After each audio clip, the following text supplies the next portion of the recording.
see me. A little bit about me, I'm half Jewish.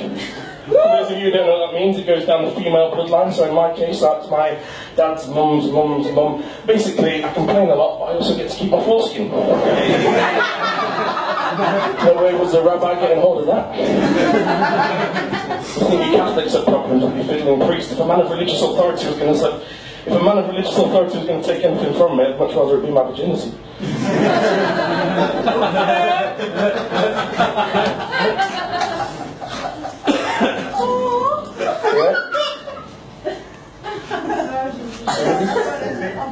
But I'm not Jewish in the religious sense. I don't go to a synagogue. I don't play with a dreidel. I don't wear a yarmulke. In fact, the only time I'd ever start taking my religion seriously is if I start to get a little bored on top. But I'm actually in a little bit of trouble. Yesterday, my girlfriend caught me watching porn. It was really difficult to masturbate while she was stood there shouting at me, but managed to. And she said, "You shouldn't be doing that." I said, "Why?" She said, "Well, porn is very disrespectful to women, making them feel inadequate about their bodies in comparison to the porn stars, while giving men an unrealistic expectation of life, of sex that women feel they cannot uphold." Let me just stop you there. Bearing in mind that I just ejaculated, my man was sharp as feeling brave. Did I or did I not walk in on you watching Cinderella? I said, "Yeah, why?" "Well, Disney's very similar to porn, isn't it?" And Disney's very disrespectful to men, making them feel inadequate about their bodies in comparison to the chiseled jawed features of Prince Charming, while giving men an unrealistic expectation of life and relationships that men feel they cannot uphold.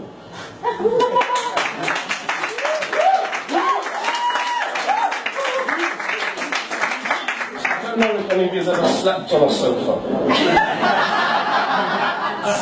But my girlfriend said it's extremely uncomfortable, and just how she raised her voice. Have you ever stood there and thought to yourself, what is it about swimming with cancerous children that dolphins find so therapeutic? I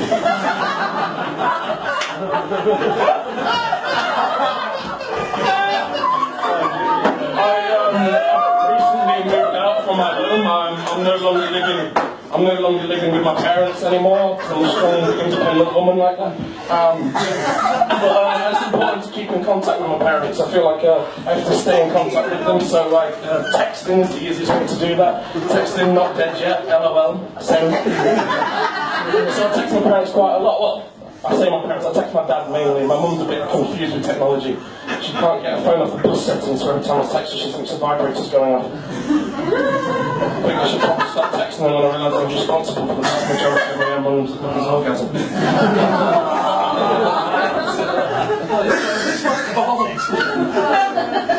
Trying to shut myself in. It's sickening. So I text my dad mainly, but that has its own problems. Like the other day, for example, when I texted him, and I ended up accidentally ending the text with a kiss. Now this is a huge issue when it comes to my dad, because there are 3 things that aren't allowed: drugs, swearing, and feelings. But he texted me back, he said, "You need to sort your fucking life out, man."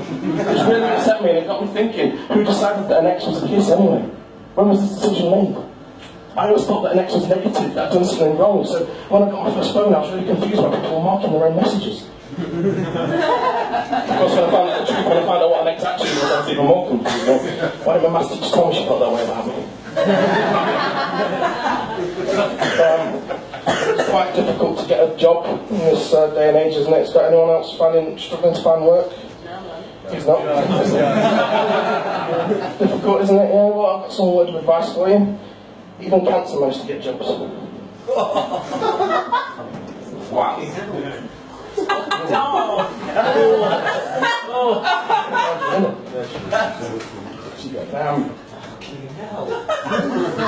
Well, I got my first job when I was 14. I got my first job in a butcher's, so I was cleaning the pots and wiping up the dirt. And on my first day on my first job, the butcher came up to me and he said, Pop that in the fridge for me. I pointed to something in the corner, so I looked round, expected to see a chicken or something small. I looked round. I saw a whole fucking pig. No. Yeah. It's huge. It's massive. So is the fridge. So I walked over. I remember my health and safety training, you know, straight back, bend with the knees, plie. So I walked over. That's something you have to think about when you're lifting a pig. You can't take it from the sides because it can tend to slip out. You have to take it from the bottom. So I walked over. Yeah. My finger had gone up the pig's arsehole. I know what you're thinking, why don't you just take it out? And my boss would have seen it, he would have seen the struggle, he would have teased me about it for the rest of the time I was there. I had to keep it in there, I had to keep it to myself. Well, between me and the pig. So I walked to the fridge, just hooked it, pulled it out, slowly.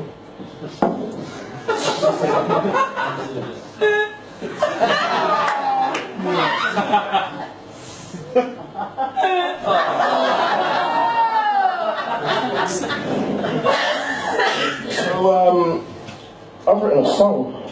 Hey! Cheers. Just bear with me while I sort this out. 1 second.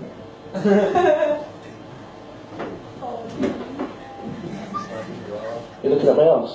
Yes, it's beautiful.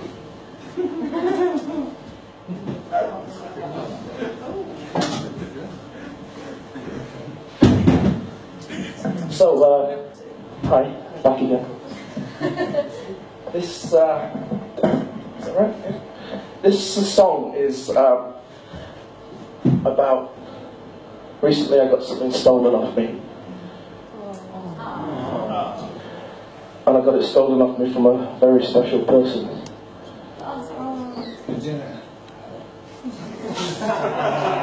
You ignored it.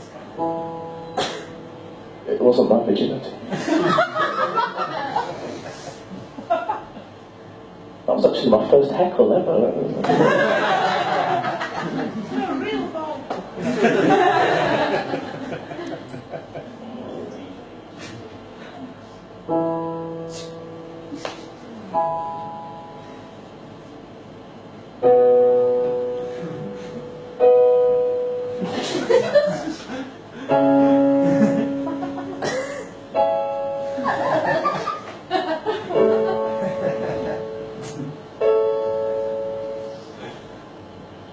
Who the fuck do you think you are?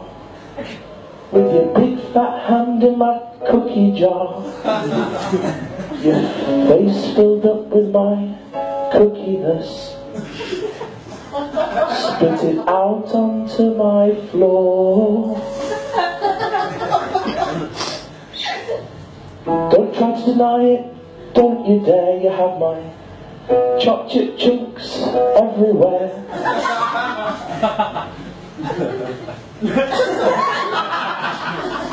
Your mouth filled up with my muckiness. Is it? What the hell was it all for? My cookie goodness. My cookie goodness. I need you to confess you like my cookie goodness. My cookie goodness. My cookie goodness. I need you to confess you like my cookie goodness. You sneak downstairs in the dead of night, navigating yourself with your phone light. You saw my jar and thought you got lucky in your pyjamas made of silk. You unscrewed the lid and shoved my hand in your hand in there. You thought of the consequences but didn't really care. You opened my jar and devoured my cookie, washed it down with a glass of orange juice. My cookie goodness. My cookie goodness. I need you to confess you like my cookie goodness. My cookie goodness. Feel free to join in. My cookie goodness. I need to confess you like my cookie goodness.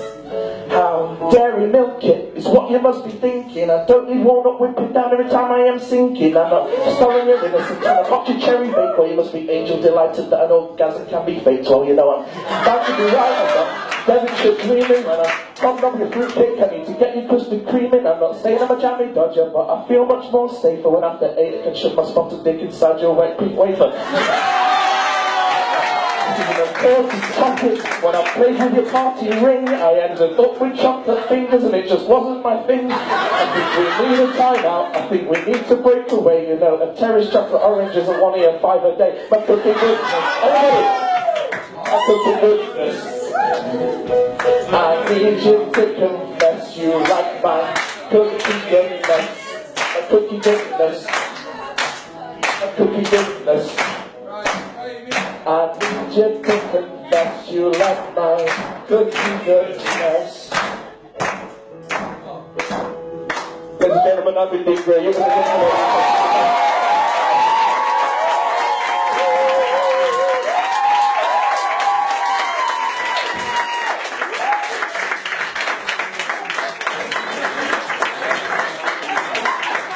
standing ovation, Dean. One more time for Dean Greer, everyone. Amazing. Awesome. Right, the end of this section, we're going to have another interval, 10-15 minutes, then you're going to come back and have your amazing, fantastic headline acts. Thank you very much.